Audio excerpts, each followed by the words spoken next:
So I'm here with JB Sauceda. JB owns a couple of businesses. He owns Texas Humor, which is a pretty popular lifestyle brand, pretty funny stuff that they produce. And he owns Sauceda Industries, which is a 3PL in Austin, Texas, that provides fulfillment for lots of brands, some of which you've probably heard of. So JB and I are going to talk about running warehouses. So I'll jump straight into the question. So my first one is,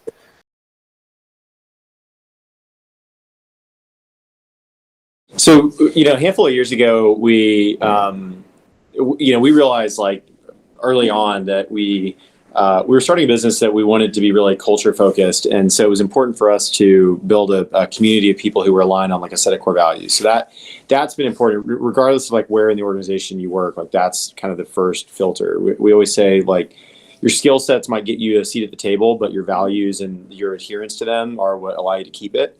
So the first line of like kind of defense in terms of protecting all that is looking for kind of a values alignment. But, as far as how we think about the different folks that apply over there versus, the marketing team, a lot of it is kind of a mixture of where we're searching. So, Indeed, Craigslist, Facebook, posting in those types of places. And then the other part of it is really just having an open mind about the types of resumes that might resonate well with like experience in the building.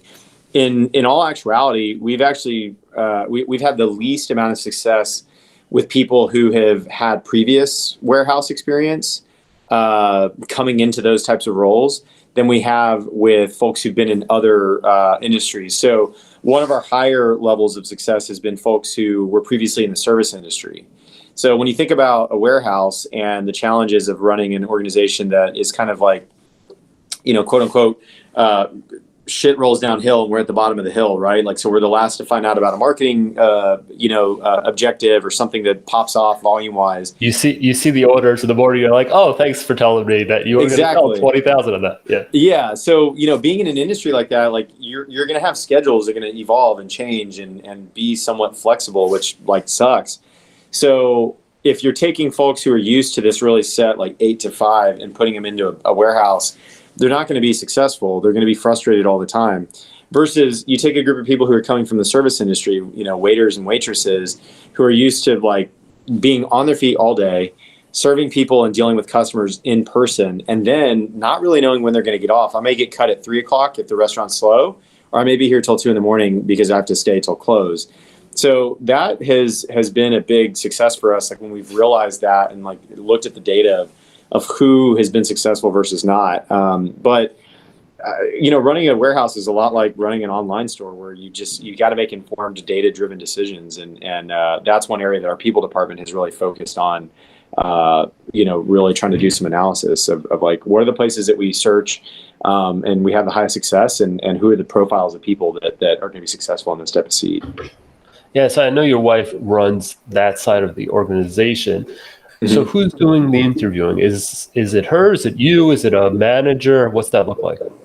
We actually have what we call the hiring team. It's made up of a few different folks. So on a top layer, like she is the head of our people department. She has a background in corporate culture and community building. So she leads that team with that being the primary objective.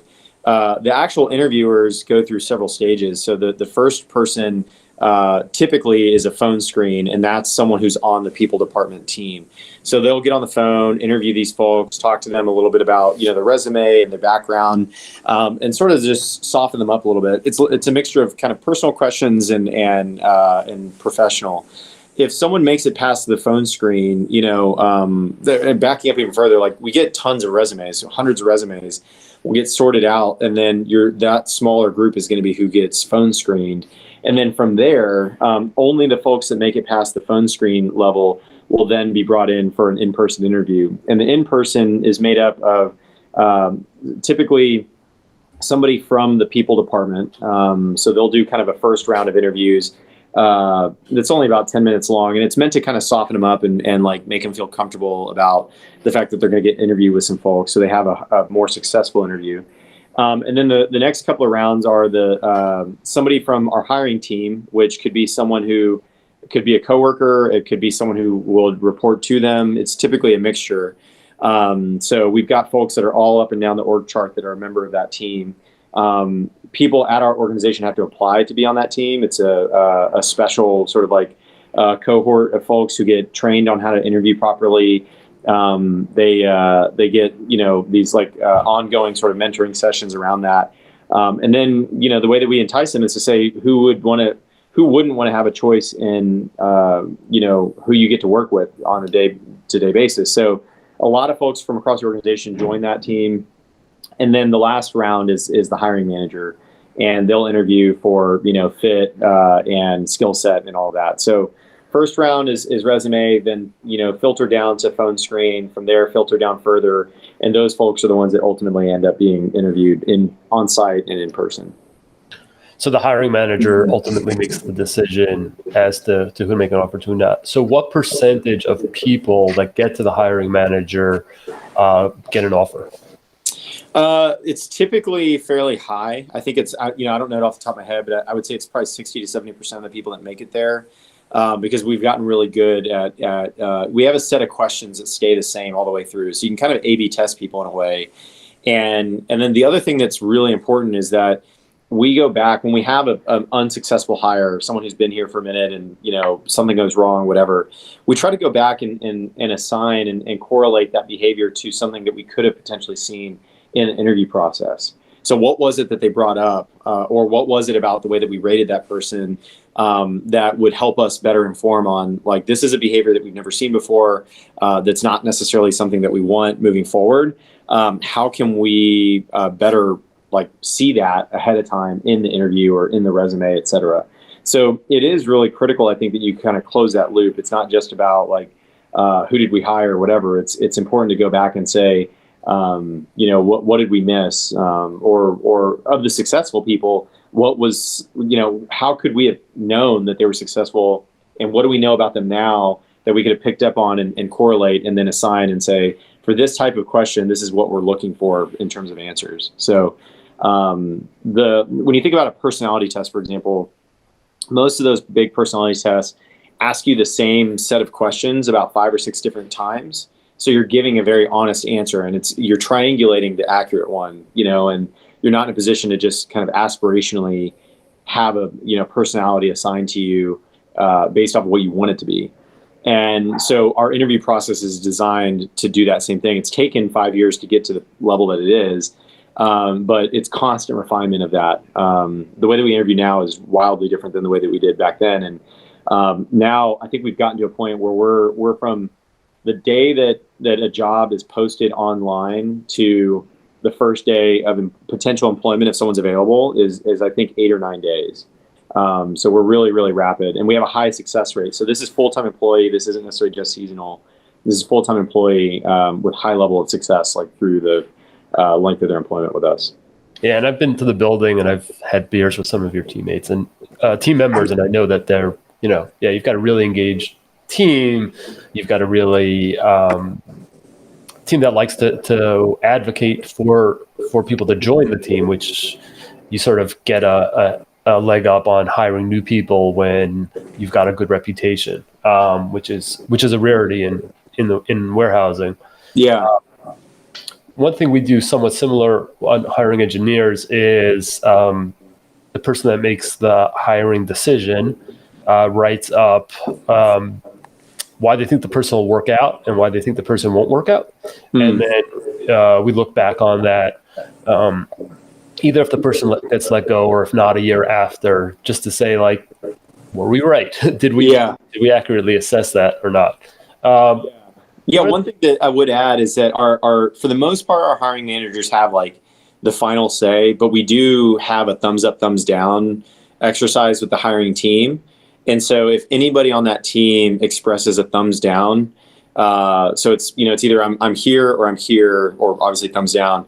If your thumbs down or any one person in that process has that rating, then we'll call a meeting of everybody to talk through it, because we have been in instances where somebody had a bad experience in the interview with a candidate. They give a thumbs and then they're able to give or get clarity from somebody else about why that person might be good, or alternatively, they share something that's kind of egregious in one of those individual interviews that didn't get caught by a hiring manager, and so we're in a position to go ahead and say, like, actually, you know what, we're not going to hire this person. So anyway, it's a little bit democratic in that way.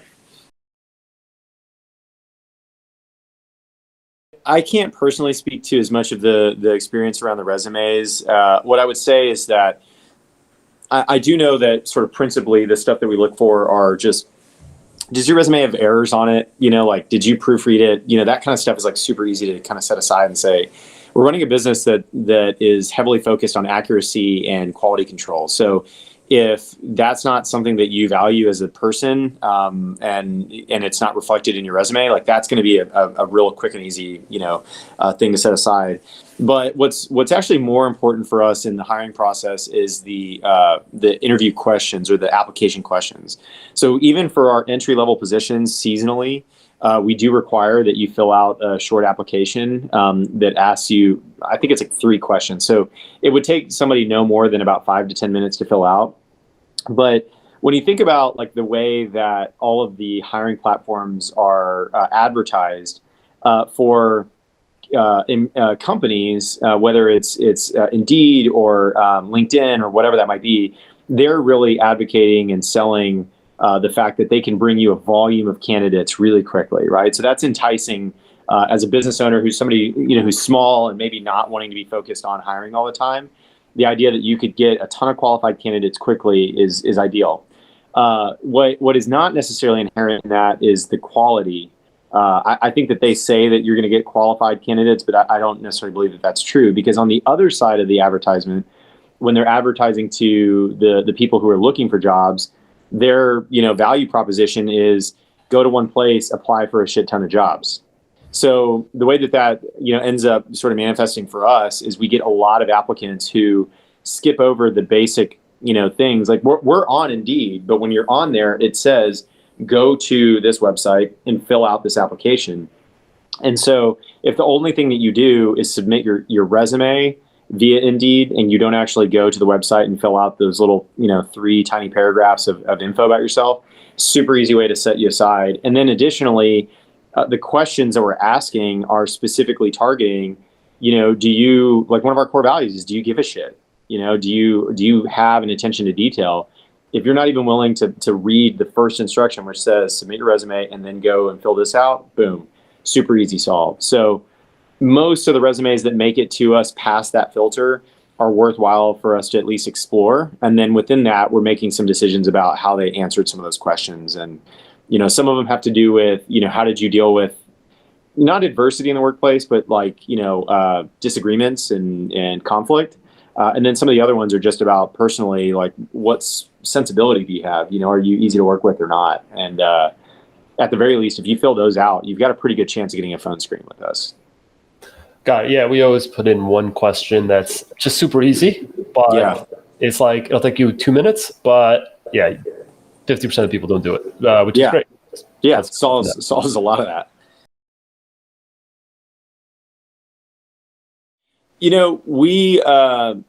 I think it's really important for the business to be good at accountability, and for that to be really clear up front when people are being hired and through all of the decision making at the business. If you're fair across the board, then you, I think, can build a reputation of fairness that people then recognize that you're not just playing favorites. I obviously work with my wife, right? So there's an implication from just the romantic relationship piece of it, where we have a policy that we're not anti-romantic relationships here. We're anti things that can't that prevent you from doing your job effectively, but we're not against that. And then from a just familial perspective, my wife works here, my brother-in-law, and formerly a cousin of mine also worked here. So we told both of them, my brother-in-law and my cousin, you almost have to work 110% compared to everybody else's 100, because you're going to always be viewed through that lens. But I do think that there's a level of accountability that comes with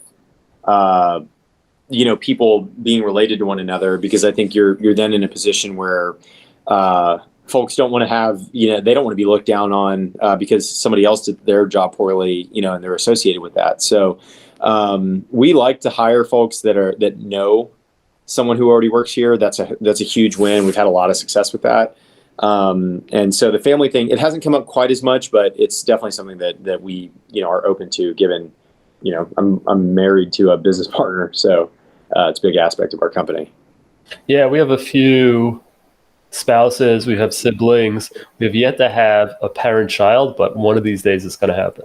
We actually have a temp team. One of the temp agencies that we work with has a parent-child here, who I think at some point will likely get hired on. They've been good thus far. It's been awesome. Yeah, it's always fun to see. And it always feels great when someone recommends someone they love to work for your company. You're like, okay, they must like it here. So yeah, it's like the truest form of a net promoter, highest score rating. So that's one thing that I really like about it. Is kind of getting that confirmation that people like it enough that they're willing to tell their friends to subject themselves to it.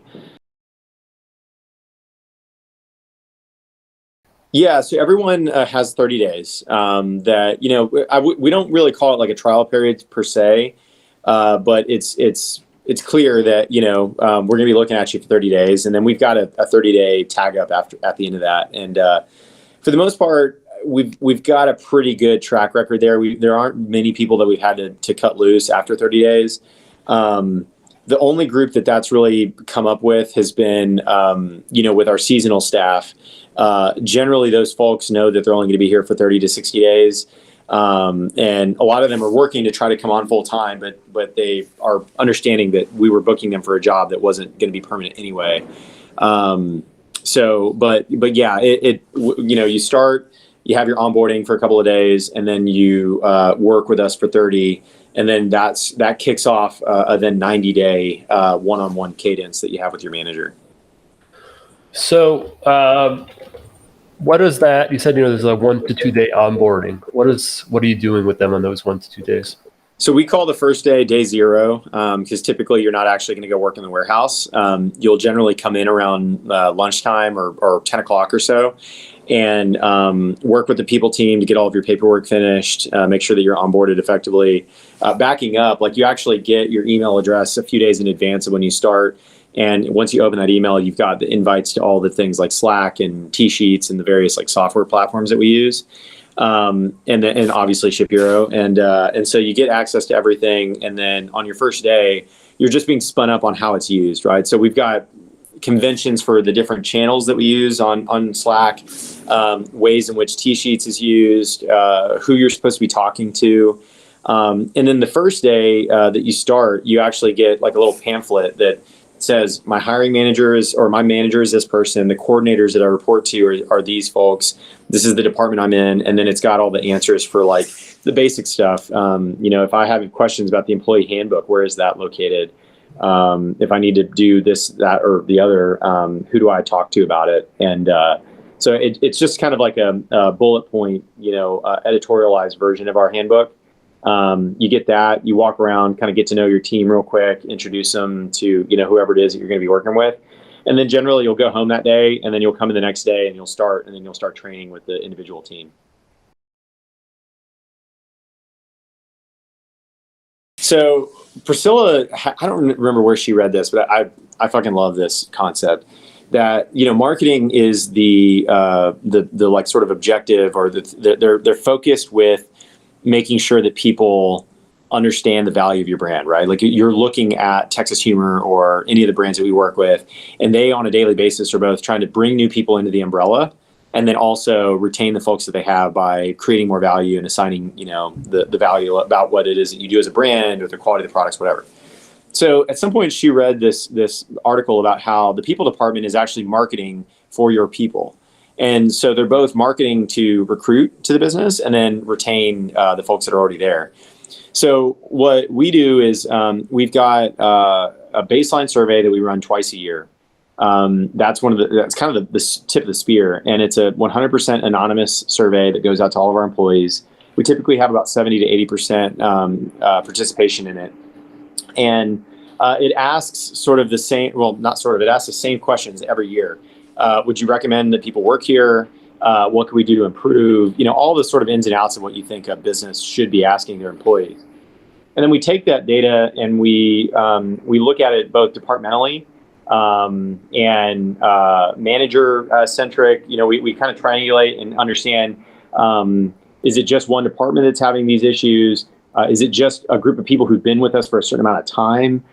So we look at the data in a handful of different ways to try to suss out like where are the problem areas that we have as an organization.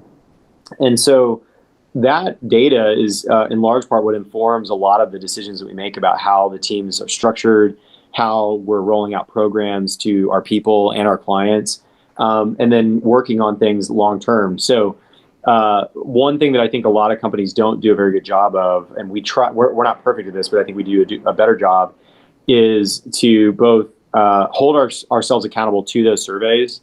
We don't manage to the anecdotes, we manage to the averages and try to, do things that are going to affect the most number of people. But we listen to that qualitative feedback to the best of our ability because we want to make sure that everybody's taken care of. And then as we're making progress towards those goals, we talk about them with our people because I think a lot of companies do try to work aggressively to improve their employees' work experience, but they don't always connect that back to the fact that employees ask for these things. So, one of the things that came up for years was like, can we get out of these old dusty warehouses? It's dusty as shit. I don't want to be in this type of environment. And you don't do that overnight. I'd love to just go from where we were to where we are. But my wife brought that up. She's like, that had been one of the top things on our survey for 3 years. And so we need to really go back and market to our employees that that's a thing that you hammered us on and we went out and did it. You helped us. But we did it. And we're in a better environment as a result of the things that you've pushed us on. So, that's a really big thing. But I think it's important that as a company, there's a fine line between just saying you don't know how good you have it, and just reminding folks, contextually how things are going relative to what they've been, asking for. And we try to skirt more on that side of like just letting folks know that we're working on and listening to their problems. Not all of them are solvable immediately. And not all of them are solvable, period, but we are listening. And I think that's critical. And a lot of organizations just try to run top down, and, that's where folks start to kind of run out, Yeah, I think I need to get better at that, where if something's sort of top of mind for me, I assume that everyone knows it's top of mind for me without just being really explicit about, yes, we care, but we can't do anything today because of X, or yes, we care, and these are the things we're doing, which we'll get there. Because it might take a year to get where we're trying to go. And I think people don't necessarily connect the destination with the reason behind it, right? Because it's so spaced out in time. So letting people know that is super important. Yeah, we do. It's a mixture, right? It depends on what department you're in, but we've got what we everybody knows is kind of COLA, cost of living increase. So speaking specifically to the warehouse, we've got different levels of employees, and within those bands there's a pay range. And so if you come in, typically you're going to come in at the beginning of that pay range. And the way that we think about it, like we almost don't really want anybody in any particular warehouse position for more than 2 to 3 years. Like we're fine with that if that's where they want to be. But, functionally, most of these warehouse positions only have a certain amount of value that they can create financially. So there's a window of revenue that we can create off of that role. And as a result, there's a window salary that we can create or pay scale. So what we've done is we've kind of said, okay, we think that a lot of the people who are going to come into our business are going to be transitional. They're not going to be here for more than a year or 2 years max. And so let's build out a structure where these are living wages with benefits and all that. But the pay scale is something that, if they do their job every day, right? Like they hit their numbers, they do their job every day. They will get a cost of living increase of between 1% and I think 2.5% or something like that per year. So over the course of 3 years or so, they'll grow up within that pay scale, and max it out at a certain point. But in addition to that, I'm a big subscriber to the concepts that Patty McCord, who wrote the Netflix culture deck, she has this concept that there's no such thing as B players at a high functioning company. You have rock stars and superstars. Your rock stars are the people that you need. You want more of them. They're the bedrock of the business. They're getting it done every day. And your superstars are the ones that are like eager for more responsibility. They want to move up the chain, etc. Sometimes rock stars become superstars, and then they get to a certain point in their life where they want to go back to being a rock star. And other folks come in, they only want to be a superstar, and then they're moving on to the next company and do their own thing. So for bonuses and things like that, the way that we do that is based off performance. So someone who goes well above like KPIs and output, someone who's tackled really big projects and has created more value than what their seat typically could. Those folks are going to see pay bumps, or bonuses that could be a percentage of their total salary, broken out by quarter, or it could be a permanent pay increase that is 3 to 6%, something like that. I like that a lot. So what about competitive bonuses where, in some organizations like top picker, top packer for the week, for the month gets a bonus? Do you guys do that? And if not, like, why or why not? We're moving in the direction of that. I mean, to be 100% candid, we didn't really have the kind of FP&A capabilities at our company to manage that at scale. So early on, it was something that we did more of just like, hey, I've got, $100 cash that I'll pay this person, that person. We did some stuff like that over Q4 here where, the various teams would tell us who their top pickers or packers or, shippers were. And we do little bonuses and stuff for those types of things. But moving forward, we want to have a little bit more of a gamification because we do attract a lot of young people who are really competitive and that, frankly, like I want them to feel engaged with the work like that. And, I'd rather it cost us a little bit more money per person, but get a lot more done as a result with that kind of setup. Okay, cool. So let's get into some of the more, negative aspects that we all have to deal with. So have you guys ever had to deal with theft? Very, very minimally. We've had maybe, I would say in the course of our 5 years of existence, 2 or 3 people. One came via temp agency. And so we don't work with that agency anymore. They weren't really recruiting in the way that we thought was good. The one that we work with now, we have a really great partnership with and high level of confidence. And we've actually just hired a few of their folks to become full-time. And then a couple of other folks were just early on in our hiring process. I don't think we were quite as good at really sussing out who would be good or bad in that sort of environment. So thankfully, we haven't had it as an issue. But I think we also tend to just, I think compared to a lot of other 3PLs, recruit or attract a different profile of people than what you might typically see. The folks that are generally coming onto our team, they're being put through so many layers of like interviews and kind of culture checks that I think that there's like sort of a personal values filter that is inherent there that's hard to just fake. That if those values didn't exist, you probably wouldn't have, you probably won't make it to the company. And the 2 instances that weren't temp agency related were before I think we really interviewed and filtered for that very well. Okay. Yeah, I mean, theft is definitely a part. Everyone, run away. Yep. If you run into it. Yeah, I would say the bigger thing that we have run into is time theft.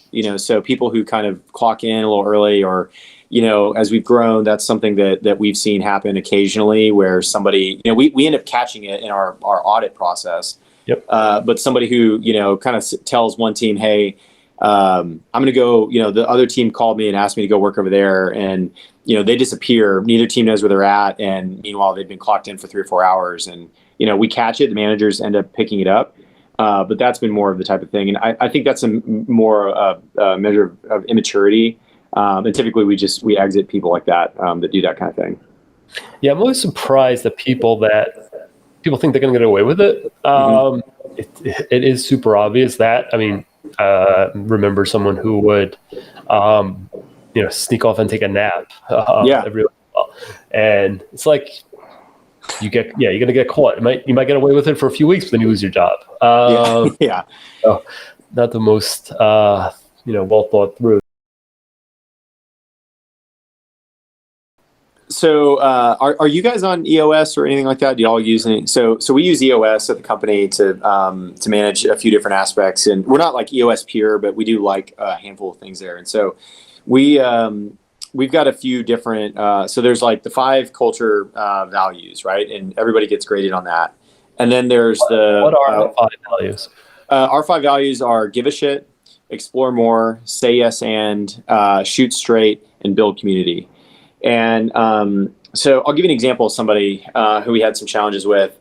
So there was an individual that came on board, really hard worker. We rate people on their values and how they're performing like interpersonally against that. And then we have what we call get it, want it, capacity for it. So get it is like, do I understand the job? Do I want the job is want it. And then capacity for it is, am I not overwhelmed with too much work and I just can't handle it? So capacity typically is more of like organizationally, we put too much on someone's plate, but get it and want it are, kind of on the person. So in this case, this person was a get it, want it, capacity for it monster. Like they could totally do the work. They could build boxes. They could do everything really, really well. So there was no kind of KPI issue. But music is like really important to me. We've just always had music, playing in our warehouse. Like, wow, it's like a nightclub in here, so it's safe. Like you've DJ'd for busy days, I've seen. Yeah. So it's like it's a big part of like the culture here, and so our coordinators on our floor make playlists every day, and they've got that going. So it just kind of keeps the vibe up. And we had somebody who just really took exception with the music that was being played and was really frustrated by it. And we always say, look, like, if you don't like it, you can put on headphones. And so long as you're not moving around the warehouse where you'd be in danger by not being able to hear, like you can have headphones in and listen. And it didn't matter. The music is not so loud that you can't put on headphones and listen to your own thing. But they would just passively aggressively really, just go over and just turn the music down or turn it completely off.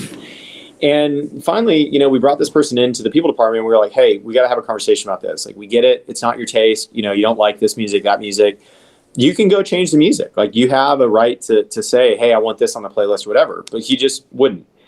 And then subsequently, just was really passive aggressive about all of this stuff. And it kind of created this like, pale over that team where the vibe just changed. One person amongst roughly 30 people was putting this like damper on the entire deal. And so we went over and over and we, repeatedly just told them, look, you've got to find a way to partner with your group and, put your headphones in or be a part of the conversation and all that. And they were just unwilling. And finally, it just kind of came to a head. They sort of blew up on an employee and we brought him in and we just said, look, we've tried. And ultimately you're not building community and it's just time for you to go, so like your skills got you a seat at the table, but your behavior is ultimately why you're not, getting to stick around. So, Texas is a right to work state. So, we're able to hire and fire for a number of reasons. And, our belief is that, if you're a hard worker, that definitely goes a long way, but, you can't be an asshole, so, not being willing to work with your coworkers to just find a solution there is definitely an asshole moment. Yeah, our one screen question for every position is this person an asshole? That's the one one thing that if you think yes, doesn't matter if they're perfect on everything. That's an automatic. Yeah.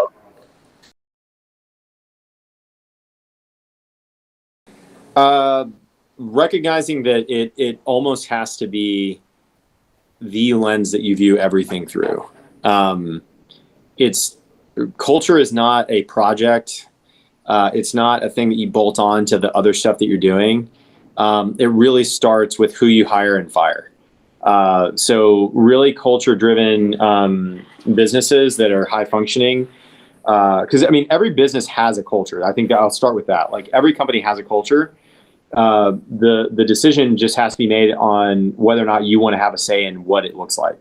And so some folks just say like, look, we're here to do a job and that's what it is. And that's how it'll go.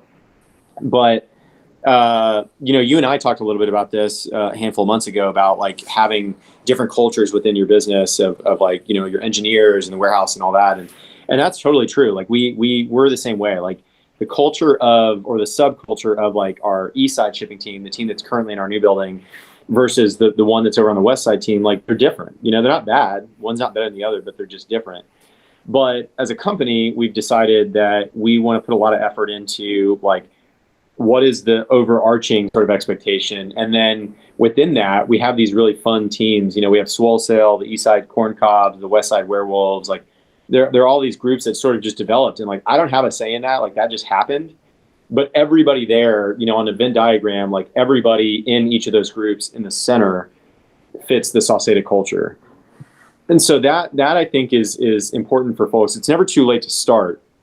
But once you do start and you decide, like, I think it's important, I want my culture to be this, you have to hold yourself accountable to that through the hiring and firing. And so, really great, high-functioning culture businesses import the right people and they export the right people.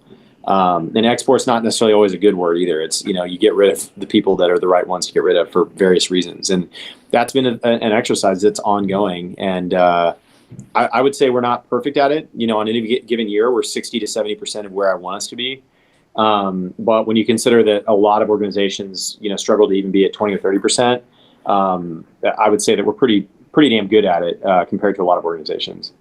Yeah, I mean, on the export, you definitely see companies that their best people leave because they see that the other people aren't performing and they don't want to be. No one wants to be working harder than everyone else without recognition, or the culture isn't what they need to be. I think, what you said is basically you can't control what the culture evolves into, but you can control who the people are, the people that stay, and that's ultimately sort of the ingredients that create that culture. Yeah, and I think that you can certainly control what it evolves into to an extent. It's kind of like, when you're thinking about like, building something with code, there might be 4 or 5 different ways to solve the ultimate objective. Different stacks, different, methods or whatever like that. There are a litany of different ways to kind of solve the same problem. But ultimately you're still trying to solve that one, right? So for us, those 5 core values are what we're trying to solve for. Like, we are trying to build a community of people who feel supported, right? Like, if you sum it all up, like Priscilla made this comment a while back that organizationally, the TLDR is we want to treat people like people at scale. And so whether that's a customer buying from one of our stores, my store, we want you to feel like you were acknowledged by the store, not that you're buying from big box. If you're a client of Sauceda, we want you to feel like you have a relationship with us and you're being treated like a human and not just a ticketing system. And if you're an employee, you want to feel like we notice you. Maybe the CEO doesn't know your name, but like when you got to go out on maternity leave, or there's a death in your family, or you've got a really big win at the company, like the company notices it, and that might be multiple people way below. But we're making a point, we're being intentional about like how that works, right? And so that all happens via us saying that building community is really important, and shooting straight, being honest, like having radically candid conversations with one another, and being honest because we care, not because we're trying to be jerks, is important. Giving a shit is like, I'm not going to just throw trash on the ground and say like it's somebody else's problem. And you'll literally get fired for saying that's not my job. Like that is 100% against saying you give a shit. Saying yes and is us saying that we want people who come in with an open mind. We're not saying that we'll never say no. We're not going to open ourselves to just anything, but we're always going to start with say yes and I can help you do this. Then you'll potentially move to yes, but here are the implications of doing that, and eventually no, because this is a bad idea. And then lastly, the explore more is just being open to new ideas, and not treating everything as being sacred. So that amalgamation is kind of the baseline. But, when we started, the culture was you work your ass off, and at the end of the day, you play a bunch of country music and play shuffleboard and drink beers. And now, like, that's not the way that we're able to connect with one another. We're bigger. And some of that stuff is like, that we did in our early years probably wasn't like OSHA, safe. But like we evolved the way that we worked. But ultimately that core objective of hitting those 5 core values stays the same. And the subcultures, like, I love it. Nothing makes me happier than finding out there's like a new sort of interpretation of it. Yeah, I think the one thing I've learned is, while you may, it's you might not be able to set the exact culture, you can ruin it. So if you don't live it, like your example speaks so much louder than like, you know, anything you say. Like if you don't pick up that garbage on the floor because, man, I got an appointment, and you know, like but people don't see that. They don't know that you're running late for an appointment if they see you just walking past the trash on the floor and not picking it up. You know, I think that does so much damage, and it's just so much harder to repair that. I was in a meeting where an employee brought something up about, I mean, it was, you know, in my mind, the thing that they were bringing up that was like an implication was not that big of a deal. So I was being dismissive of it. And I said, I don't give a shit about that. Like, this is what we're focused on. I got called out like by employees. They were like, hold on, you know, you can believe that that's not important, but like here, everything, including the minutia, is important in some respect, even to acknowledge that it's not as big of an impact here. But I got called on that. And that was like probably the purest form of like the culture, like being alive, that people, it like created this gut reaction for folks to actually call the CEO out. And, you know, so to your point, I think that that's so important. It's like, my wife, the reason she ended up working with me was because the previous company she was at, their culture sort of fell by the wayside. They had a good culture, and it was sort of by accident, but they had a good one. And then 2008 happened, and everybody like got laid off, and it kind of went to crap. And then later on, when things came back, they wanted to revise it and like bring it back. But the CEO just wasn't bought in on it, you know? So they did all this work and research, and they were like, here's how we're going to roll it out, rebrand, and do all this stuff. But there was just no buy-in from leadership. And if the leadership isn't willing to live by the values, then they're all aspirational. It doesn't matter. It's like Enron, you know? Yeah. So one place where I saw that, which made me feel really good at our company, was, you know, in this crisis when COVID hit, obviously business got better over time. But initially it was super scary, right? Everything sort of stopped, sales pipeline stopped, customers went out of business. So what we said is, we don't want to fire anyone. So what we're going to do is voluntary pay cuts. So you can take, not even pay cuts, pay deferrals. So you can take between 10 and 40% deferred, totally voluntary. No one has to. You can take zero. And we got way more than we needed. More than we had planned for. And then there was one person we let go totally budget or COVID reasons. And our policy is, for like our engineering and customer support, all those teams, we just have a flat $10,000 severance. So whether the person for 2 months, we're not happy with the person $10,000 if that's well above what they're really paying. So this person gave more. So I don't really give him 15 or 20. We had more in that period just because we were like, you know, we know that the reason why we didn't want to fire anyone during COVID is it's going to be really hard to get another job, right? And we're like, this person is hurting the team. We can't have them here, but we want to do, you know, go above and beyond to make sure they're, you know, okay for them to get another job. But yeah, so the team stepping up and doing that was sort of like a real demonstration that, yeah, they cared about their coworkers, which for us is, you know, one of our core values.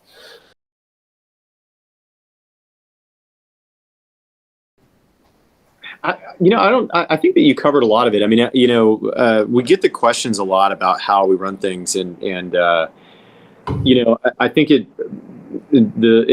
sums it up to just say it has to really be the first objective. You know, everything kind of has to filter through that. And we had clients that were really pushing us, you know, last year to punch through COVID, and you know, everybody was super thankful that we were even just open. So that was awesome. But we still had clients that were like, hey, you know, now we're seeing this crazy growth. What can you do? And we had to hold the line and like defend our folks and say, look, I could cram more people into this building, but that's not actually in your best interest or our people's, like definitely not in our people's. And so, you know, I think that a lot of organizations, especially early first-time entrepreneurs, kind of start with the idea that, like, you know, our people are our product. And you hear companies say that all the time, but rarely do they actually think or believe that. You know, it's just sort of an exercise, and then it's a plaque that goes on the wall by the front door. And in an industry that is like historically a commodity industry, that has to be the product. And so not differentiating yourself in that way, like if literally you're just gonna be another logistics company, like cool, all you're selling is access to racks and concrete floor space that everybody else has access to. And, so we've just taken the tact of saying, like, we recognize that there are a lot of people out there that value a lot what their working relationship is with their partners. And so the more that we can prioritize wowing them with that relationship, the better that we will be successful. And so, Zappos is obviously like kind of the big crown jewel example of what happens when you make a sort of what is typically considered a cost center, sort of a primary focus for investment. And I think that the people that they invested in on their customer support team are in large part the reason that Zappos turned into the success that it was. And so for us, when we think about our organization, every 3PL is always going to be shit on, and people are going to be frustrated with it after Q4. Like, it is an industry where, you as a business owner don't have full control over what's happening at that warehouse. You're offloading and outsourcing that. So, and you're not likely to be equipping that warehouse with the best information. So as a result, it's a little bit, like dancing two-step without being able to actually touch your partner. It's hard to actually stay coordinated that way. So that's inherently going to be an aspect of a 3PL and or warehouse and like marketing relationship. But I think the better that people sort of wrap their head around that and kind of put the people first and say, how can I best equip my warehouse or my 3PL with that information? The more likely it is that the 3PL can be successful in hiring really solid people who want to go solve those types of problems. But in our case, we just set out from the very beginning and said, we know that we're going to always be the last to know. We know that we're going to be the last to get the information that we need to be successful. So let's try to recruit the people and price our services in a way that allows us to be successful, even though that's going to be the position that we're in most of the time. And our culture is designed to be successful in that way. And I think we've got a 5-year track record to prove that we've been able to, despite a lot of people looking at us kind of cockeyed for some of the rates that we charge and the ways that we think about things. But we just, we're straight shooters, and I think we've had a good track record, and obviously we've got good software that backs it up. So for the people watching, I know, and I've spoken to a lot of the customers that use Sauceda, and I know a lot of people that use a lot of other 3PLs, and satisfaction-wise, customer satisfaction-wise, or merchant satisfaction-wise, Sauceda is top of the heap. So whether it's the culture or JB's stunning personality, the people are really happy. All right, JB, I really appreciate the time. I'm sure hopefully this is helpful to some people who have warehouses or starting warehouses. So thanks for sharing. Yeah, I always have appreciated you and I kind of getting to triangulate conversations around logistics via Twitter and online. It's fun getting to look at it from both sides and getting to work as a in some respects a competitor and some respects a coworker. I like the way that both of our organizations think about what it is that we're doing. So thanks for bringing me onto this, and looking forward to more conversations around it. All right. So anyone who wants to know more, where should they go? You can find me on Twitter, JB Sauceda, JAYBSAUCEDA. I talk about all things tacos, chili, and logistics. And then Sauceda Industries, spelled like sauce, and then add the letters DA, industries.com. And you can find more out about our services for 3PLs. All right. Thanks a lot, JB. Cool. Thanks, Aaron.